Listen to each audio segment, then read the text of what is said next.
I have no idea how to intro this one. I barely know how to talk about it at all. I got commissioned to listen to an album. Now, this is not strictly speaking the first time I've been commissioned to take a look at music, despite the fact that I'm not a music reviewer. I have no business talking about it, and I don't know what I'm talking about. But here we are anyway. Last time this was done, it was just for a single song. This time it was for an album. And yeah, we're going to talk about Born Against by Amigo the Devil. Now, I am not familiar with this particular artist. I had never even heard of him before diving into this. And while I've looked into him a little bit since listening to the album, I went into the album itself cold. And there were two main things that the album made me think of. And these are not necessarily the best points of one of them is a decent point of reference because when I looked into it later, he flat out named this other artist as an inspiration. The other thing may not be the best comparison in the world. It's just I don't listen to this kind of music very often, and my points of reference are few and far between. What it made me think of was Tom Waits, who Amigo the Devil does cite as a inspiration, and Pink Floyd The Wall. Not necessarily in terms of content or even really being a concept album. There's some songs doing some very clear things, but it's not like doing a whole story over the album the way The Wall is. But in terms of tone and mood, and let me be honest, if I had heard this around the same time as I was listening to Pink Floyd The Wall, i.e. 20 plus years ago, I probably would have dug the absolute hell out of it. I'm not quite in that headspace anymore, but I think I can still appreciate it because this album's a bit of an experience. It's dark. I think that's the first thing I'll say. The whole thing is dark and it's heavy.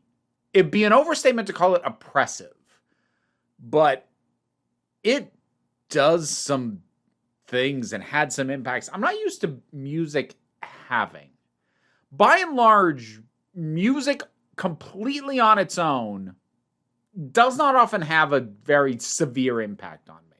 It's generally what I associate a piece of music with that'll cause it to have associations. So, there are songs that make me cry because of relationships they make me think of, or because of a really emotional bit of a movie or a TV show that maybe I associate it with.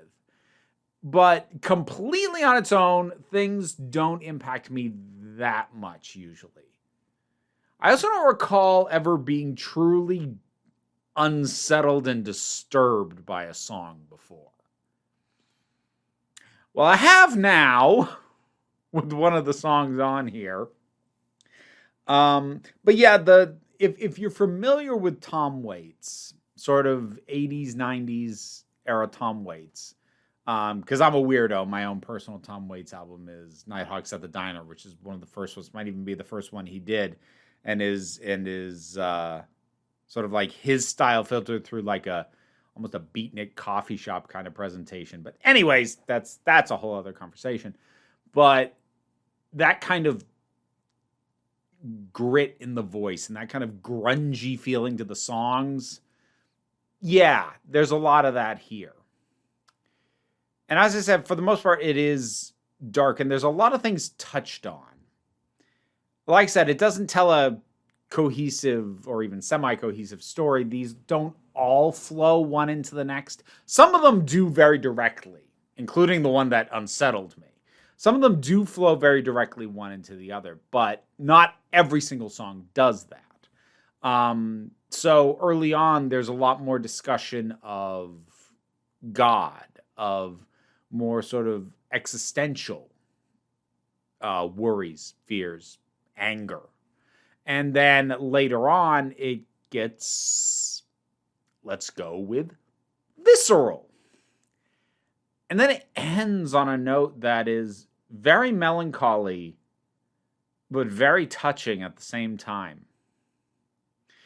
I think the best way for me to try and give you a sense of the scope of this album is to single out two songs that both hit me pretty hard, but did so from basically completely opposite angles. The first of those songs is called a drop for every hour, which is one of the most disturbing things I've heard. And I'm not going to tell you why, because part of what was unsettling about it was realizing what the song was about as it went. I think I'm really glad I didn't look into this ahead of time. If I'd known what the song was about in advance, I don't think it would have hit me nearly as hard. But listening to the song, and it's a decent song. Like, it's all pretty good, assuming you vibe with this style of music. But it's a pretty good song, but having it just slowly sink in what it is this song is actually about and how fully committed to the emotions involved in this song and what it's about, how fully committed the performance of the song is. Because that's the thing. Amigo the Devil is a pretty emotive singer. And that can go either way. That can get really overwrought.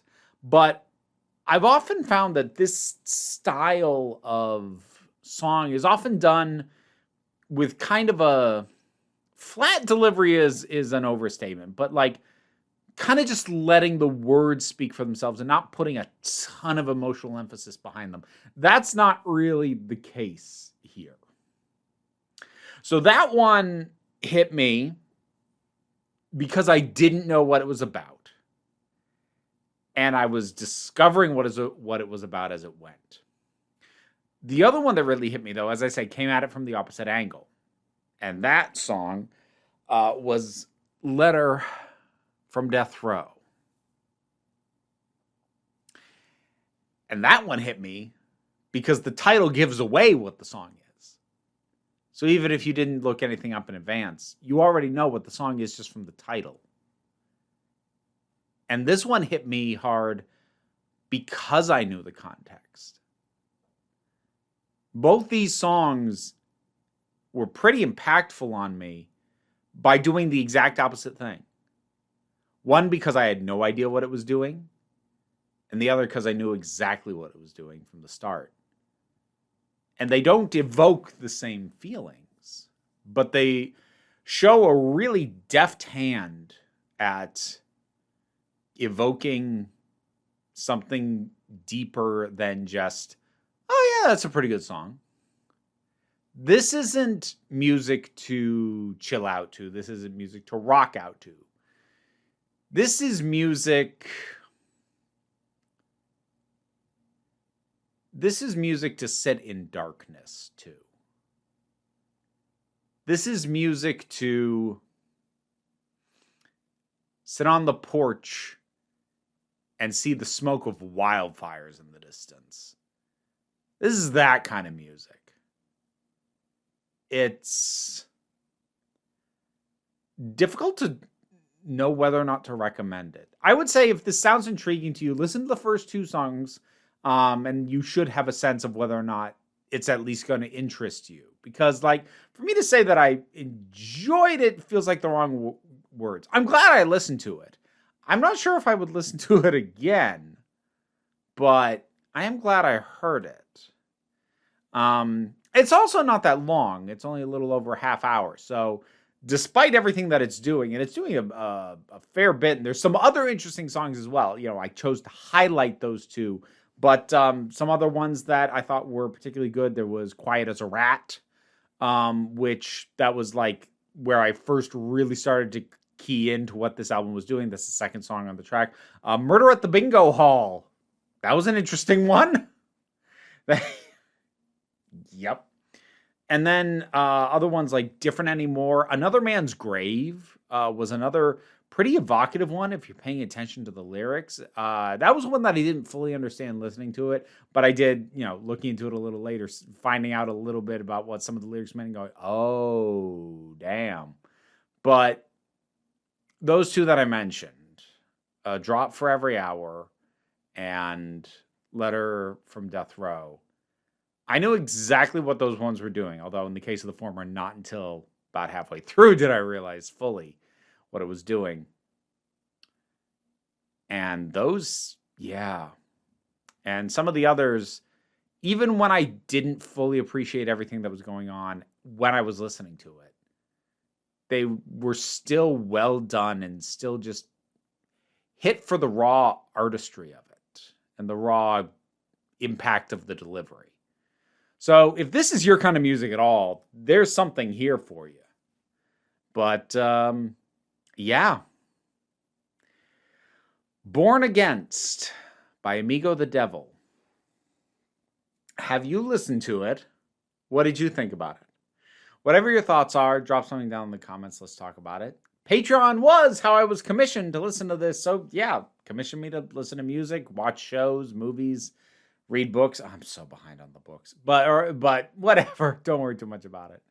What I really want you to do is just take a relaxed attitude, because we try to around here. So you can just come on back next time you need a break.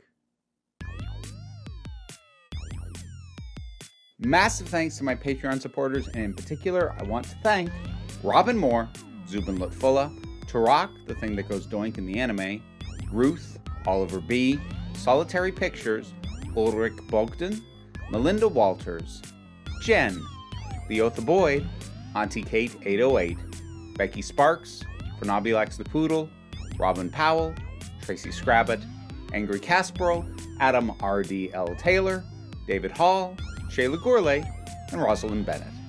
Thanks for your support. You can get your name in the credits too if you feel like hearing me possibly struggle with it for several times before getting it right.